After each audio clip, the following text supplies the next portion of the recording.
From offices in New York, San Francisco, and Minneapolis, World Savvy is a nonprofit organization working to prepare the next generation of leaders to be active global citizens, an international concern.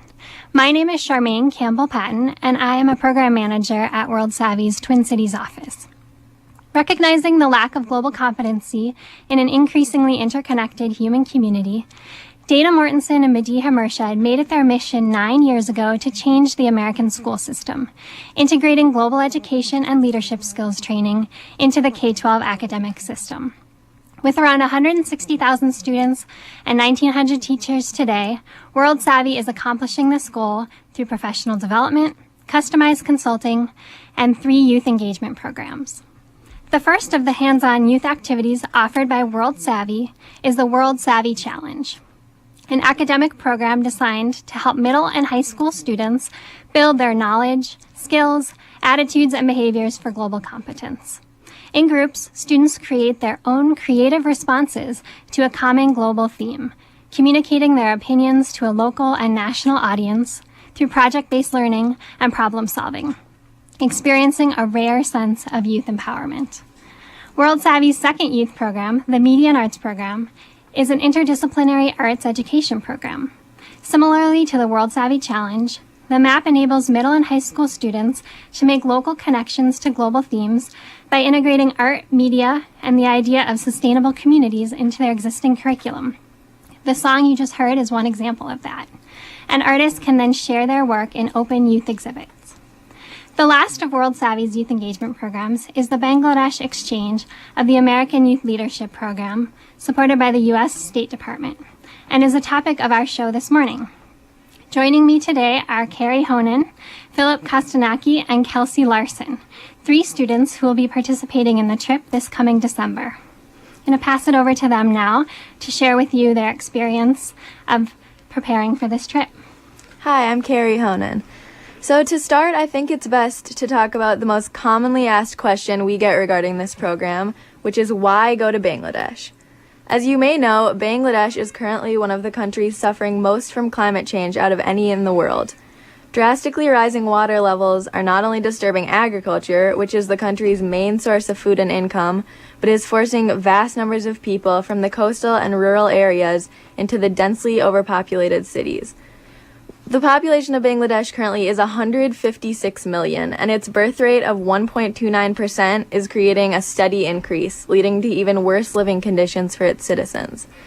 On a brighter note, the U.S. has very strong relations with Bangladesh, which started in 2000 when President Clinton was the first U.S. president to visit, and they've continued to improve as the U.S. has offered $5.5 billion in aid towards Bangladeshi food and development. So due to these positive connections, it's a good environment that me and my fellow American Youth Leadership Program participants are heading into as we head over to Bangladesh to work with citizens to form positive solutions to the increasingly threatening issue of climate change. And this leads me into an overview of this upcoming Bangladesh exchange program. So the program is 4 weeks long, and it's split into 3 main parts. The first is explorations in Dhaka, the second, Sundarbans National Park visit, and the third, independent inquiry projects. The first 2 weeks, during which we'll be staying with host families in the capital city of Dhaka, will be filled with a number of interesting activities.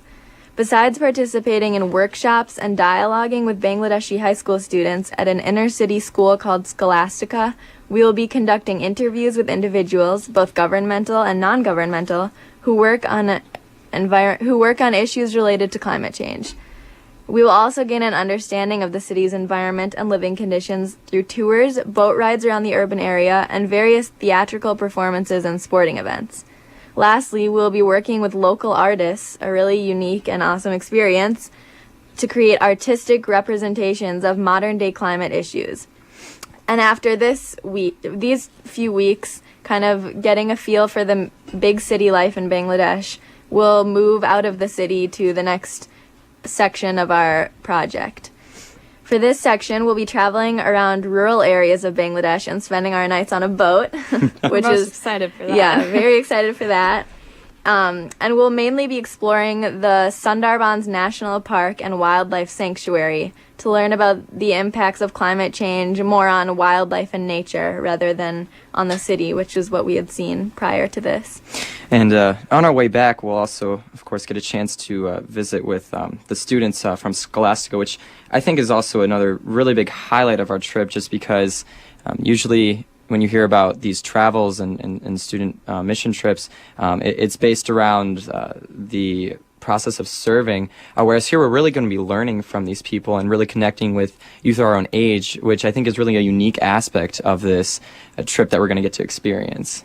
I think that's something that we're definitely really, really excited about. Of course, in a nutshell, we're going to get to experience the culture extremely in depth, and we're really grateful to the World Savvy program for offering us this opportunity.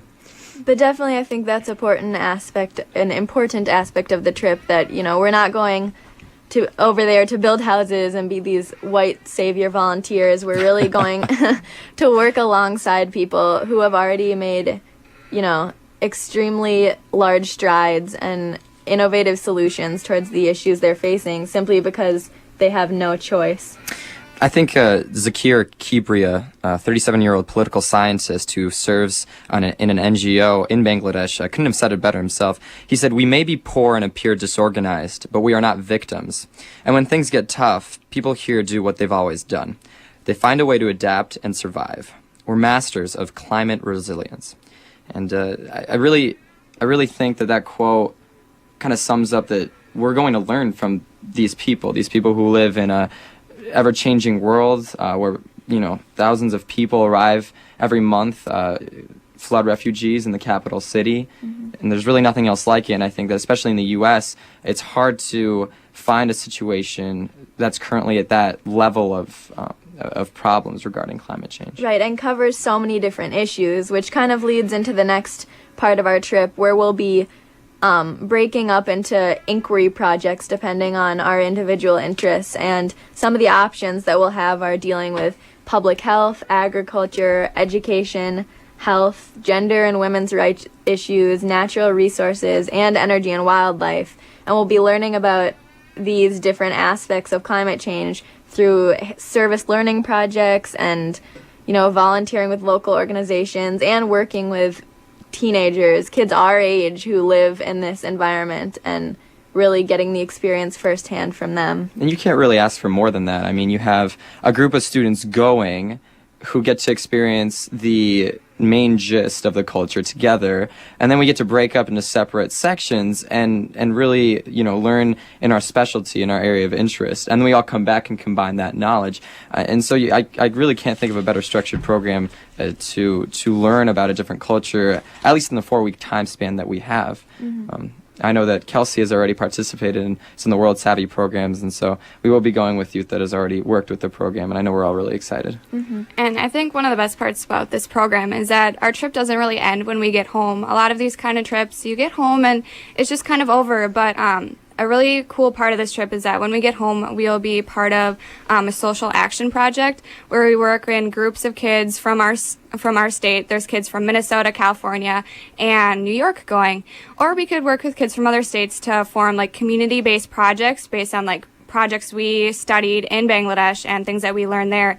And we'll be turning that knowledge into a project to benefit our community and our societies at home, which I think is also a very unique part of the project. Yeah, and actually at our on-site interviews a few weeks ago, we were asked to form sort of theoretical drafts of those projects, and just the range of ideas was already incredible. I mean, from like the formation of a community garden to the development of climate change curriculum to teach in elementary schools, there were just so many creative ideas that were, you know, passionate but also very practical towards, you know, slowing the flow of climate change, which is really important in a world that, in a way, we're all responsible for. So. And we can definitely go into those more in depth later. Regarding the interview, and especially the program as a whole, I thought it was really interesting when we met these students who we'll be traveling with soon, is that there were so many, you know, 15 to 17-year-olds who were interested in these kind of things. It wasn't, our main topics of discussion weren't, the latest movies, or the latest, gossip piece, but it was, it was climate change, how it's affecting us here, why we're interested, why we're passionate about it, and why we want to